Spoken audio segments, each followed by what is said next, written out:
দর্শক বন্ধুরা, আজ সকালে ইরানে মাটি আক্ষরিক অর্থেই কেঁপে উঠেছে। একের পর এক আসা দুটো শক্তিশালী ভূমিকম্পে একাধিক এলাকায় রীতিমতো আতঙ্ক ছড়িয়ে পড়েছে। আজকের ভিডিওতে এই খবরটাই আমরা আপনাদের একদম বিস্তারিতভাবে জানাবো, আর এর পেছনে যেসব মারাত্মক প্রশ্নগুলো উঠে আসছে তার বিশ্লেষণও করব। এরপর আমরা আপনাদের দেখাবো ইরানের হামলার পর কুয়েত থেকে কেমন সব অদ্ভুত ছবি সামনে আসছে, আর সেই সঙ্গে থাকছে ডোনাল্ড ট্রাম্পের এক মহা হুমকি বা সুপার ওয়ার্নিংয়ের খবর। তাই ভিডিওটা শেষ পর্যন্ত দেখবেন, কারণ আজকের আপডেটগুলো মিস করার মতো নয়।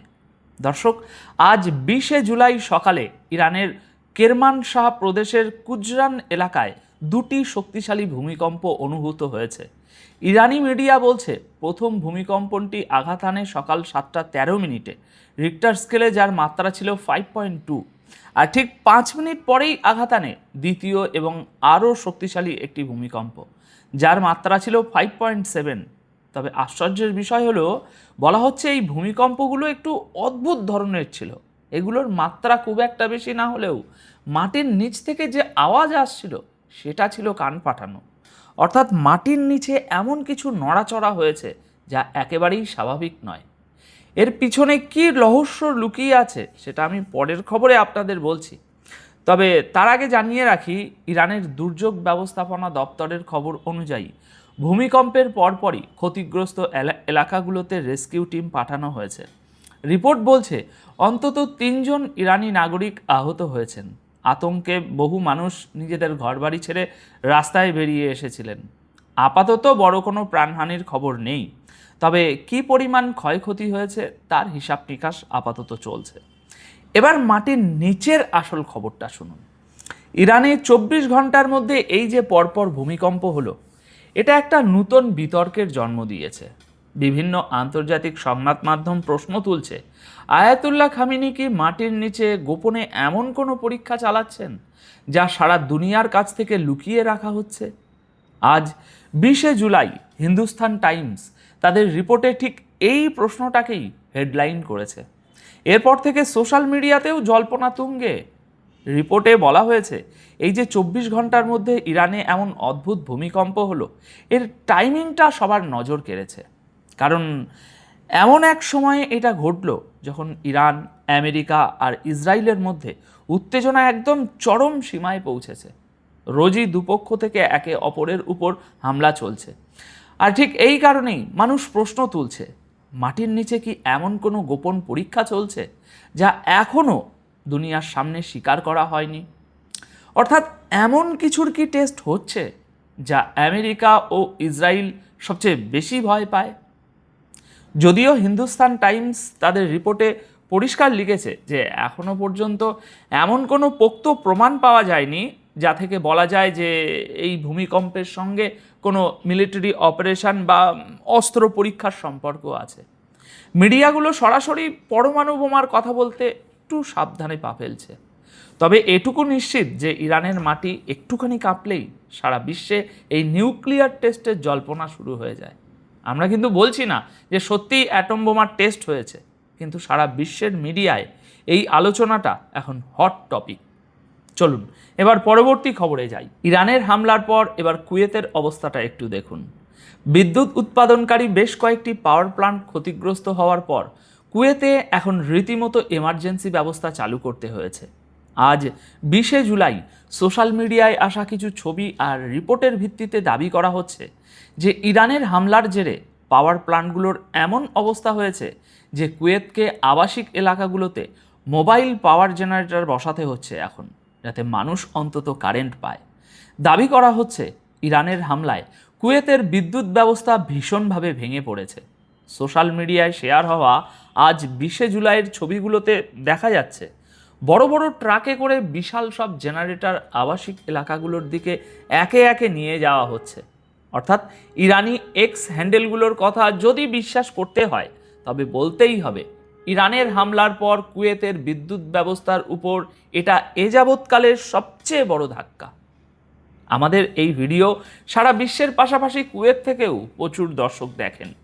খবর আসছে যে সেখান থেকে প্রায় 2 থেকে 2.5 লক্ষ মানুষকে তাদের বাড়িঘর থেকে সরিয়ে নেওয়া হয়েছে। বিশেষ করে সেই সব বাড়ি যেগুলো বেশ পুরনো, জরাজীর্ণ বা বেআইনিভাবে তৈরি। এই মানুষগুলোকে বিভিন্ন স্কুলে এনে আপাতত এখন রাখা হয়েছে। দিনে যখন স্কুল চলে তখন তাদের বাইরে থাকতে হয়, আর পরে আবার স্কুলে শিফট করা হয়।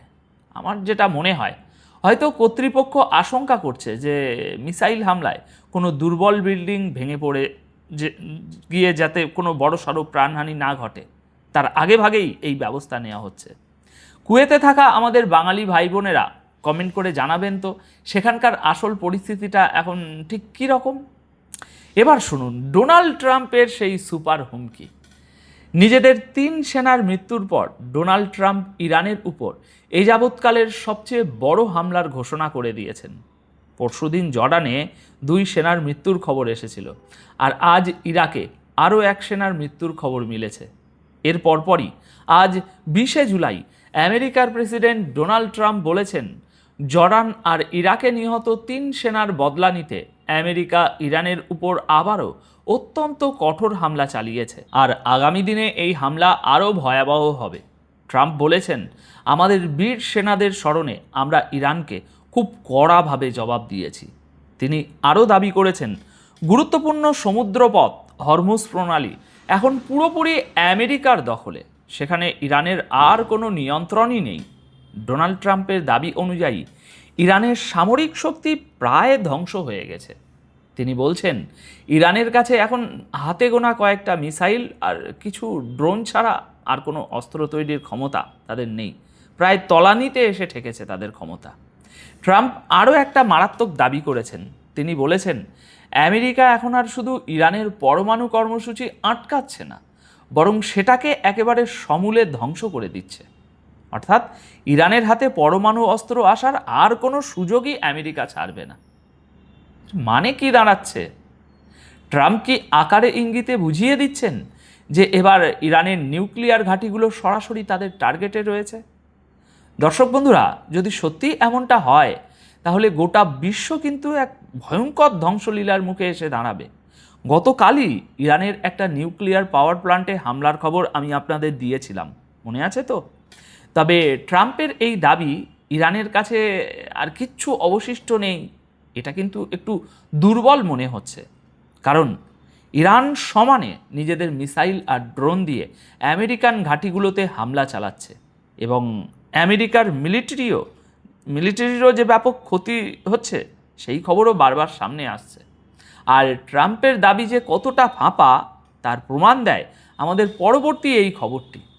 একদিকে ডোনাল্ড ট্রাম্প যখন দাবি করছেন যে হরমুজ প্রণালী আমেরিকার কন্ট্রোলে, ঠিক তখনই ইরান সমুদ্রের বুকে আরও একটি জাহাজকে আক্ষরিক অর্থেই আগুনের গোলায় পরিণত করেছে। এর আগের ভিডিওতেই আমরা আপনাদের জানিয়েছিলাম যে কিভাবে 2টো জাহাজকে মিসাইল দিয়ে টার্গেট করা হয়েছিল ইরানের দিক থেকে। এবার হরমুজে আরও একটা নতুন হামলার খবর শুনুন। আজ 20শে জুলাই দুপুরে ইউকে ম্যারিটাইম ট্রেড অপারেশনস জানিয়েছে যে হরমুজের সামুদ্রিক পথে একটি জাহাজের উপর মিসাইল হামলা হয়েছে, যার জেরে জাহাজটিতে ভয়াবহ আগুন ধরে যায়। রিপোর্ট বলছে আগুন এতটাই ভয়ঙ্কর ছিল যে হামলার পরপরই জাহাজের পুরো ক্রু মেম্বাররা প্রাণ বাঁচাতে জাহাজ ছেড়ে বেরিয়ে আসেন। একটি ট্যাগ বোর্ডের সাহায্যে তাদের ওই জাহাজ থেকে নিরাপদ জায়গায় পৌঁছে দেওয়া সম্ভব হয়েছে। এই হামলাটি ওমানের কুমজার এলাকা থেকে মাত্র 15 কিলোমিটার দূরে হয়েছে। ইউকে এমটিও জানাচ্ছে জাহাজে লাগা আগুন এখনও নেভানো সম্ভব হয়নি, আর সেটি সমুদ্রের বুকে নিয়ন্ত্রণহীন অবস্থায় ভাসছে। এরপরই হরমুজ প্রণালী দিয়ে যাওয়া সমস্ত জাহাজকে আবারও চরম সতর্কতা অবলম্বন করার নির্দেশ দেওয়া হয়েছে। অর্থাৎ ব্যাপারটা বুঝুন দর্শক বন্ধুরা, ডোনাল্ড ট্রাম্প যতই হরমুজে নিজেদের কন্ট্রোল দাবি করুন না কেন, বাস্তব চিত্রটা কিন্তু অন্যরকম। সেখানে এখনও একের পর এক জাহাজ নিশানা হচ্ছে, আর গোটা দুনিয়ার নজর এখন এই সামুদ্রিক রাস্তাটির দিকেই আটকে আছে। কারণ এইভাবে বাণিজ্য বন্ধ হয়ে গেলে এর সোজা প্রভাব পড়বে আমাদের অর্থনীতির উপর, আর সারা বিশ্বে হু হু করে বাড়বে জিনিসপত্রের দাম। তো এখন আজকের এই পরিস্থিতি নিয়ে আপনাদের কি মতামত নিচে কমেন্ট করে অবশ্যই জানাবেন। আর ভিডিওটি ভালো লাগলে একটা লাইক করে বন্ধুদের সাথে শেয়ার করে দিন। দেখা হচ্ছে পরের ভিডিওতে। ভালো থাকবেন, সুস্থ থাকবেন। ধন্যবাদ আপনাদের সকলকে।